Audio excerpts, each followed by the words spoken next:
दोस्तों, आज हम एक बहुत ही अहम मुद्दे पर बात करने वाले हैं। भारत और अमेरिका के बीच चल रही ट्रेड डील को लेकर आप सब जानते हैं कि भारत ने साफ कह दिया है कि कुछ सेक्टर्स में हम किसी भी हाल में समझौता नहीं करेंगे। यानी भारत ने अपनी रेड लाइंस खींच दी हैं और यही वजह है कि अमेरिका बुरी तरह झुंझला गया है। इतना गुस्सा आया कि उसने अपनी ट्रेड डील वाली पूरी टीम को वॉशिंगटन वापस बुला लिया। यानी बातचीत बीच रास्ते में ही अटक गई। लेकिन दोस्तों, इसका मतलब यह कतई नहीं है कि भारत अपने एक्सपोर्ट्स को लेकर चुप बैठ गया है, बल्कि सच्चाई यह है कि भारत ने एक शानदार खेल खेला है। अमेरिका की धमकियों और दबाव को नजरअंदाज करते हुए भारत ने अपना पूरा फोकस यूरोपियन यूनियन की तरफ मोड़ दिया है। यही नहीं बल्कि ऐसी ऐसी खबर आ रही है जिससे भारत के एक्सपोर्टर में तो खुशी का माहौल छाया हुआ है, लेकिन वहीं दूसरी ओर अमेरिकी खरीदारों यहां तक कि ट्रंप की बौखलाहट खुद देखने लायक है। तो चलिए पूरी खबर को इस वीडियो में समझते हैं, लेकिन आगे बढ़ने से पहले इस वीडियो को लाइक करके चैनल को सब्सक्राइब जरूर कर लीजिए। दरअसल सबसे पहले अब जरा गौर कीजिए, जहां अमेरिका बार बार अड़ंगा डाल रहा है, वहीं भारत ने यूरोपियन यूनियन के साथ अपनी ट्रेड डील को फास्ट ट्रैक मोड में डाल दिया है। पहले क्या होता था कि यूरोपियन यूनियन और भारत के अधिकारी हर 3 से 4 महीने में सिर्फ एक बार मिलते थे, यानी बातचीत कछुए की चाल से चल रही थी। लेकिन अब क्या हो रहा है कि भारत ने साफ कह दिया है कि अब से यह मुलाकातें हर महीने होंगी, यानी बातचीत की रफ्तार कई गुना बढ़ा दी गई है। इसका मतलब साफ है कि भारत जल्दी से जल्दी यूरोपियन यूनियन के साथ ट्रेड डील को फाइनलाइज करना चाहता है। इसके अलावा दोस्तों, आपको याद होगा कि पिछले साल भारत ने EFTA यानी यूरोपियन फ्री ट्रेड एसोसिएशन के 4 देशों नॉर्वे, आइसलैंड, लिक्नेस्टीन और स्विट्जरलैंड के साथ एक बड़ा समझौता किया था। और अब अच्छी खबर यह है कि यह डील 1 अक्टूबर से लागू होने जा रही है। इससे भारत को कम से कम 100 अरब डॉलर यानी 100 बिलियन डॉलर का निवेश मिलने वाला है, जिससे कमाल की बात यह है कि करीब 10 लाख नई नौकरियां पैदा होंगी और भारत के 99% एक्सपोर्ट्स पर लगने वाला टैरिफ लगभग पूरी तरह से खत्म हो जाएगा। यानी एक बार के लिए आप सोचकर देखिए कि यह कितना बड़ा बदलाव है, जो कि न सिर्फ भारत को एक नई दिशा प्रदान करेगा, बल्कि भारत की इकोनॉमी में भी एक नया बूस्ट डालेगा। इतना ही नहीं, अमेरिका से जब बातचीत अटक रही थी, उसी दौरान भारत ने ओमान के साथ अपनी ट्रेड डील की नेगोशिएशंस खत्म कर दी। अब बस औपचारिक साइनिंग बाकी है। और यूके की बात करें तो आपको पता ही है, हाल ही में पीएम मोदी यूके दौरे पर गए थे।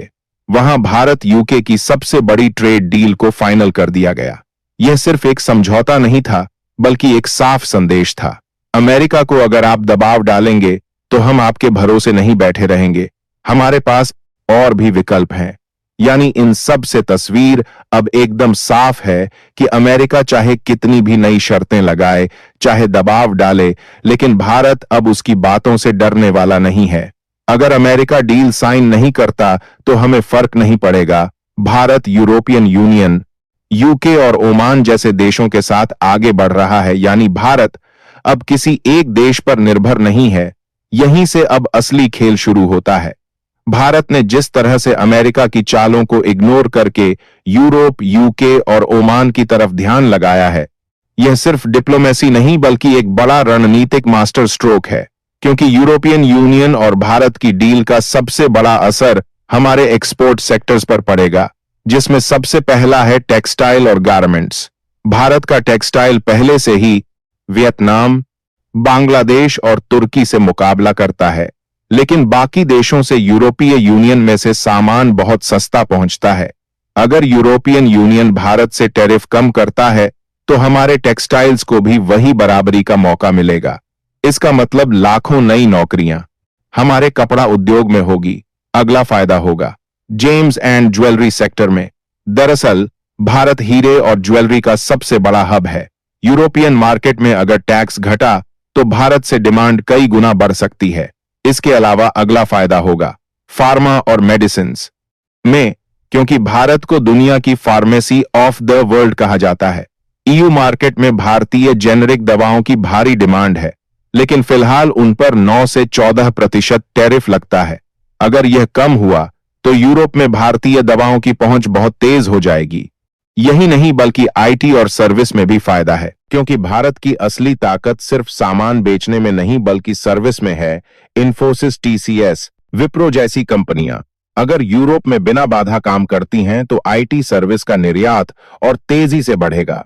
साथ ही इंजीनियरिंग गुड्स और मशीनरी में भी भारत का दबदबा है, क्योंकि भारत अब सिर्फ कपड़े ज्वेलरी ही नहीं बेचता। हम भारी machinery, auto parts, electronic equipments और प्लास्टिक गुड्स भी निर्यात कर रहे हैं।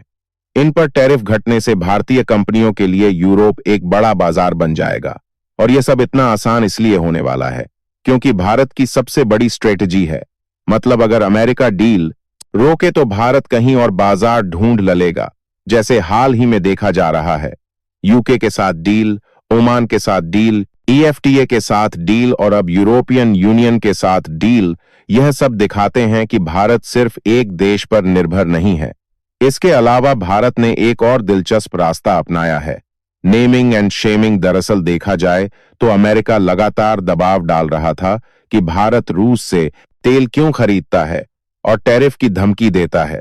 लेकिन भारत ने मंचों पर G20 और ब्रिक्स जैसे प्लेटफॉर्म पर बार बार अमेरिका का नाम लेकर यह कहा, हम अपने किसानों और आम जनता के हितों के साथ समझौता नहीं करेंगे।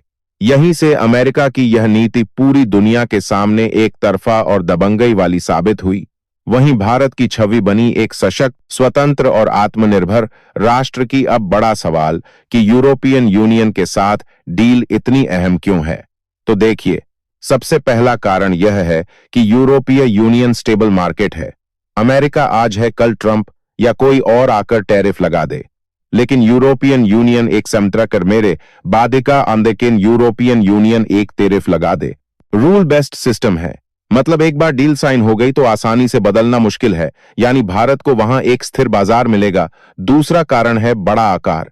यूरोपियन यूनियन भारत का दूसरा सबसे बड़ा ट्रेड पार्टनर है। अगर एफटीए साइन हुआ तो भारत के एक्सपोर्ट्स सालाना 15 से 20 अरब डॉलर तक बढ़ सकते हैं। और तीसरा सबसे बड़ा कारण है जॉब क्रिएशन को लेकर, क्योंकि अनुमान है कि सिर्फ एफटीए डील से 10 लाख नौकरियां बनेंगी। सोचिए, अगर ईयूएफटीए भी साइन होता है तो कितने करोड़ लोगों को रोजगार मिलेगा, यानी कि जो 20 लाख नौकरियां बनेंगी। अमेरिका सोच रहा था कि अगर वह भारत को दबाएगा तो भारत झुक जाएगा, लेकिन हुआ उल्टा। भारत ने अमेरिका को दरकिनार करके और बड़े बाजारों में जगह बना ली। यानी भारत का साफ संदेश है कि हम अकेले नहीं हैं। और दोस्तों, पीएम मोदी ने हाल ही में अपने भाषण में कहा था, खेती और किसानों के मुद्दे पर कोई समझौता नहीं होगा और सोशल सेफगार्ड्स पर कोई नेगोशिएशन नहीं होगा।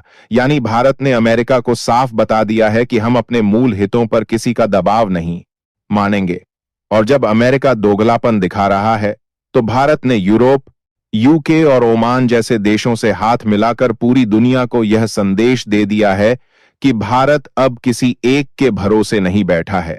हालांकि ऐसा भी नहीं है कि भारत अमेरिका के साथ व्यापार वार्ता को झगड़े में बदल रहा है, बल्कि भारत तो अपने हित के लिए शर्तें रख रहा है। लेकिन बातचीत में भारत भी वह सभी नरमी दिखा रहा है जिसके लिए भारत कैपेबल है।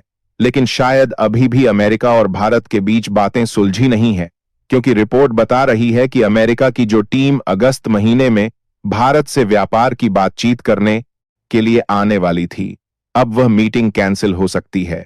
और अमेरिकी ट्रेड एडवाइजर की तरफ से भारत को अब एक और धमकी मिल रही है कि भारत को रशियन क्रूड ऑयल की खरीद बंद करना ही होगा। तो दोस्तों, पूरी कहानी का सार यही है कि भारत ने एक तरफ अमेरिका की धमकियों को नजरअंदाज किया और दूसरी तरफ नई नई डील साइन करके अपनी ताकत और भी मजबूत कर ली।